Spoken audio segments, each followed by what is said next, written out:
राज्यातील 23 नगर परिषदा आणि नगरपंचायतीसह एकूण 143 जागांसाठी आज मतदान प्रक्रिया पार पडतीये. सकाळपासूनच अनेक मतदान केंद्रावर मतदारांच्या रांगा लागल्याचं चित्र पाहायला मिळतंय. अशातच अंबरनाथ नगर परिषद निवडणुकीदरम्यान कोहोजगाव परिसरातून एक खळबळजनक प्रकार समोर आलाय. पहाटेच्या सुमारास एका सभागृहात शेकडो महिला आणि पुरुष जमल्याचं आढळून आलं. हे सर्वजण बोगस मतदानासाठी आणल्याचा आरोप काँग्रेस आणि भाजपच्या कार्यकर्त्यांनी केलाय. या घटनेनंतर काँग्रेस आणि भाजपचे कार्यकर्ते घटनास्थळी दाखल झाले. परिसरात जोरदार गोंधळ सुरू झाला असल्याचं वातावरण तापलंय.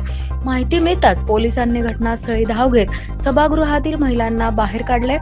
या महिला नेमक्या कुठून आल्या आणि त्या बोगस मतदानासाठी आणल्या होत्या का याची चौकशी सध्या सुरू आहे. दरम्यान अंबरनाथ शहरातील प्रभाग क्रमांक 28 मध्ये आणखी एक गंभीर प्रकार समोर आला.